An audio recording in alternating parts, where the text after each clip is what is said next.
thought we should talk.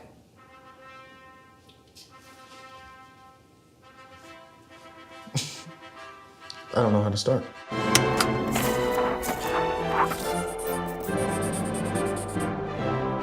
O tema do meu trabalho é o filme História de um Casamento, que conta a história de um casamento, como o próprio nome já diz.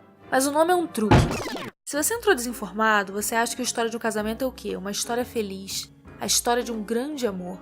Duas pessoas se conhecendo, se apaixonando e aí chegando ao ápice da convivência a dois, que é estar uma pessoa levantando da cama pra ir até a cozinha e a outra fala, pega uma água pra mim, e aí ela volta com um copo d'água pra você. Pra mim, casamento é isso, ter alguém pra te buscar um copo d'água.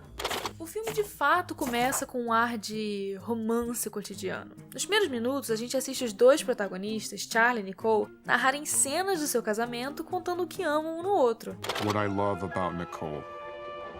She makes people feel comfortable about even embarrassing things. What I love about Charlie. Charlie is undaunted. E dá pra você ver o quanto eles se amam pelo quão generosos eles são com os elogios. Talvez até generosos demais. She's a great dancer. Por isso mesmo, me pareceu inacreditável que nenhuma das coisas que a Nicole ama sobre o Charlie ele ser extremamente gostoso. Ela lá falando que ele é bom pai, que bota o moleque pra dormir, umas coisas que não importa, aí ele aparece com um puta abração enorme na cena e ninguém fala nada. Ela não fala nada. Ninguém reparou? Ninguém reparou. Não é realista. Pra mim, o diretor quis foi evitar a polêmica que é o paradoxo da beleza do Adam Driver. Um homem que a sociedade não consegue decidir se é feio. Ele é aquele vestido dourado ou azul, sabe? Se o vestido fosse um rosto humano. Eu, inclusive, já dissertei anteriormente sobre esse assunto no meu artigo Bonito ou Não? Adam Driver e a beleza de Schrödinger. Então tem esse momento inicial de ternura, de afeto, mas aí o tempo fecha pro lado dos dois. Isso porque o filme é a história de um casamento no mesmo sentido que a gente tem aula de história da Revolução Francesa na escola. Não é uma coisa que ainda tá acontecendo. É uma história do que já acabou, uma espécie de autópsia. Só que a autópsia de um casamento não é um título assim tão atraente pra um filme, né? E todo artista é, de certa forma, um publicitário da sua obra.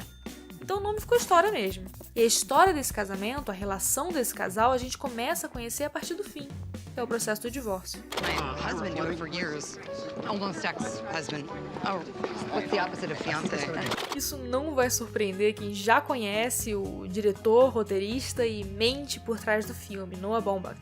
Os pais do Noah se divorciaram quando ele era criança, nos anos 80. E em vez de superar e seguir em frente, ele fez o que qualquer grande artista faria, que é pegar esse trauma e construir uma carreira em cima. A arte é isso, é você pegar um problema seu e estender por 40 anos. Claro que o gênero de filmes sobre pais divorciados não começou com o Noah. Ele começou em 1998 com o filme Operação Cupido. Mas é nesse gênero que o diretor brilha, porque ele constrói casais de verdade nos mínimos detalhes, com o trompete que é dado de presente, o surto jogando banco imobiliário. E aí ele pega essas duas pessoas reais e destrói elas por dentro. Essa destruição começa como uma destruição indireta, à distância. Porque eles lavam essa roupa suja do casamento através dos advogados, que estão ali justamente para piorar a situação. Que é a função do advogado, arrumar problema pros outros. Vai a Nicole falar com a advogada dela, e o Charlie fala com o advogado dele, a advogada da Nicole fala com o advogado do Charlie. Fica nesse telefone sem fio, só falando de desgraça, só coisa ruim, gastando uma fortuna pra não resolver nada. Chega a ser engraçado uma atriz e um diretor ali, sentados no tribunal, assistindo esses dois reencenarem o conflito deles. Mas o negócio sai tanto de proporção que os dois finalmente resolvem sentar juntos, sozinhos, numa casa sem mobília, que é pra não distrair da briga, e mandar real um pro outro. E aí o pau come mesmo. Uma gritaria aquela cena. Tava assistindo um filme com um gato no meu colo, o gato foi embora. Não recomendo esse filme pra quem é dono de gato. Por que eles estão gritando tanto um com o outro? Porque o processo de separação é doloroso, mas não no sentido deles estarem se separando judicialmente. O problema é que eles trabalham juntos, ele como diretor e ela como atriz, nas mesmas peças. Então, ao longo do casamento, as obras dos dois se entrelaçam e viram uma obra só. E as vozes dos dois se confundem dentro dessa obra e viram uma voz só. Tudo que eles criam e pensam se mistura, eles se misturam, se perdem um dentro do outro. E aí eles não sabem mais quem são. História de um casamento é a história de como duas pessoas se tornaram uma só, mas no pior sentido possível. Dá pra você ver isso muito bem na primeira vez que ele visita ela na Califórnia, que ele fala lá do prêmio que ele ganhou, da produção que ele tá montando, e não pergunta nada do trabalho dela, não tá nem aí. Porque pra ele, o que ele tá falando dele mesmo, ele tá falando dos dois.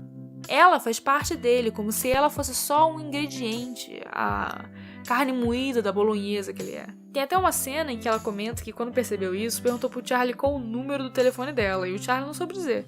Que é quando você vê o peso da idade do roteirista, né? Cuja referência de apego emocional ainda é saber o número do telefone da pessoa. Então eles passam por todo esse processo de pegar a mistura do casamento e separar em duas pessoas distintas, que é um processo horrível, uma guerra. Mas depois de tanta gritaria deles dois e de terceiros, os ânimos se acalmam e a gente passa a uma nova emoção, que é o desgraçamento mental pela tristeza. A sequência final desse filme tá aí abrindo novas fronteiras do sofrimento no cinema. Tá o cara lendo a carta com o filho, a mãe olhando de longe, você assistindo chorando. Uma dinâmica que até então só acontecia em comercial de fim de ano. Muito bonito. Bonito o amor em geral, né? Mesmo quando ele não dá certo.